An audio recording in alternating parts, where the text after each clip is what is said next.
Bentornato in Smoke King BBQ Experience, il canale che parla del barbecue a 360 gradi. Ebbene, avete letto il titolo, non sto nella pelle. Oggi faremo 3 diverse cotture, una in reverse, una in sous vide e una al naturale. Chissà quale sarà la più buona, scopriamola assieme.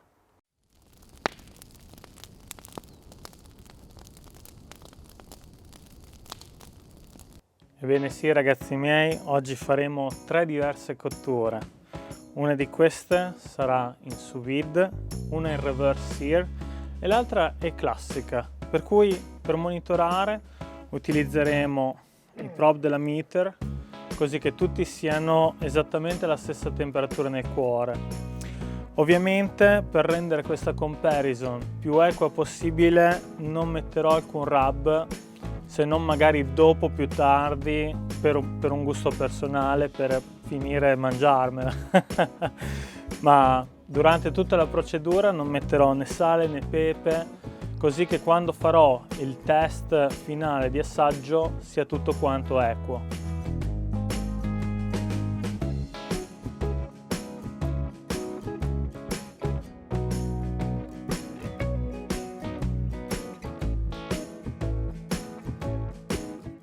Inserite dunque le sonde su tutte e tre le entrecôte, continuiamo le nostre cotture. Per facilitarvi la visualizzazione ho deciso di raggruppare le varie cotture, per cui adesso a seguire vedrete tutto il procedimento per quanto riguarda la cottura in reverse sear.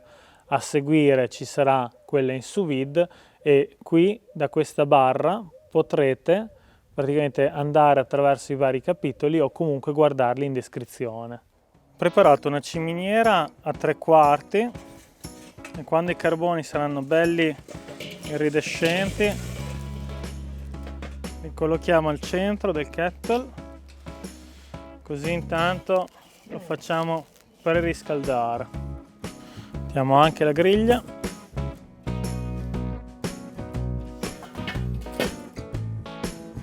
Chiudiamo le ventole a metà della loro apertura. Benissimo, lasciamo dunque che il kettle si scaldi per bene e a questo punto spostiamo i carboni tutti quanti in un lato. Chiudiamo di nuovo il coperchio e lasciamo che la temperatura si stabilizzi intorno ai 100-110 gradi. Se necessario andiamo ad agire sulle ventole sopra. Una volta che la temperatura si è ben stabilizzata, posizioniamo la nostra carne dalla parte opposta rispetto ai carboni. Molto importante a questo punto è posizionare le ventole nella posizione della carne.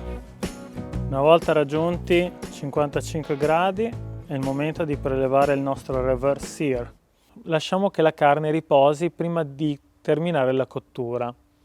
Spostiamoci al prossimo capitolo, per cui iniziamo col sous vide. Ho preparato nel frattempo il bagno termico e intanto che lui si scalda e raggiunge la temperatura di 55 gradi farò il vacuum della carne.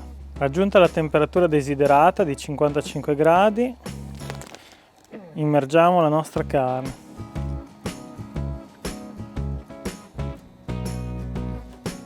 Nel caso vi stesse chiedendo come mai ho inserito una sonda termica in una cottura sous vide, ecco la spiegazione. In pratica la cottura sous vide è una cottura in un bagno termico. Sappiamo benissimo che la temperatura non aumenterà mai, per cui una volta raggiunti i 55 gradi la carne non arriverà mai a 56 perché è impossibile, è in un bagno termico a temperatura costante, però va mantenuta nel bagno per un tempo necessario all'abbattimento della carica batterica, per cui una volta raggiunti i 55 gradi e la sonda ci indicherà quando questo stadio è stato raggiunto, va mantenuta in cottura in modo da abbattere appunto i batteri. Nel mio caso, che è un entrecôte da 200 grammi e spessa circa 1 centimetro, la tabella mi indica che deve essere mantenuta nel bagno termico per 1 ora e mezza. Per cui, trascorso il tempo necessario, è ora il momento di rimuovere la carne dal suo bagno termico per fargli un bello shock di acqua fredda. Lasciata riposare circa una mezz'oretta e ora è il momento di finire questa fantastica preparazione. Potrebbe non sembrare bellissimo, ma nella cottura sous vide sappiamo questo è il risultato. Sembra un po' grigia, ma migliorerà. Con della carta assorbente asciughiamo bene la carne. Ed ecco qua le nostre 3 entrecôte, sous vide, reverse sear e naturale. Adesso è il momento di terminarle nel modo più imparziale possibile, quindi con una padella in ghisa. Ho ricentralizzato i bricchetti e li ho inseriti all'interno di un cono, così da far sì che la temperatura sia anche più alta. Riposizioniamo il pezzo centrale e posiamo la pentola in ghisa a preriscaldarsi. Deve raggiungere circa 200 gradi prima che iniziamo la cottura della carne. Una volta raggiunti i 200 gradi sulla padella, iniziamo la cottura.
Che dire, tutte e tre a prima impressione hanno ricevuto un fantastico effetto di Maillard, ma questo grazie alla padella in ghisa, giustamente. Infatti, se non fosse per i numeri nei probe della meter, non mi ricorderei chi è chi. Per cui qua alla mia destra abbiamo quella che abbiamo cotto in sous vide, qui nel centro quella che abbiamo cotto in reverse sear e qui alla mia sinistra quella cotta in modo naturale. Procediamo col taglio. Cominciamo da quella in sous vide. Muoviamo il probe.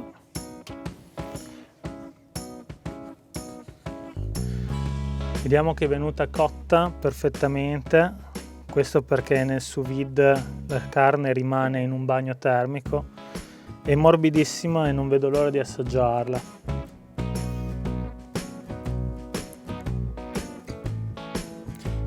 Passiamo ora a quella che abbiamo cotto in reverse sear. Anche questa tenerissima al taglio.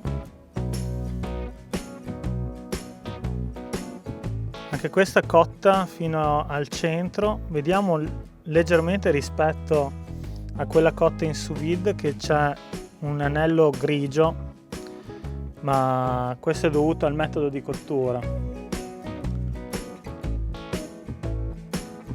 E ora la terza, quella al naturale.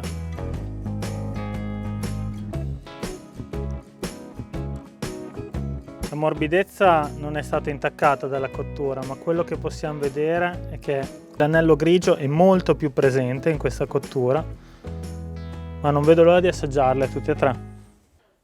Iniziamo assaggiando il sous vide.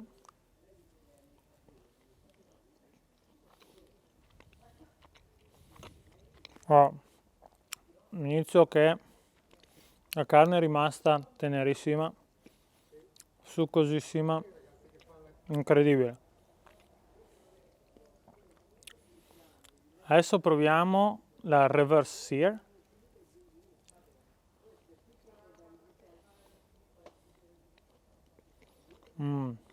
Anche questa è venuta in modo incredibile. A differenza del sous vide, il morso è leggermente più tenace, diciamo. La carne è rimasta tenera, molto molto tenera, ma senti una differenza nella forza che devi applicare durante la masticazione. Però un succoso incredibile. E adesso quella al naturale.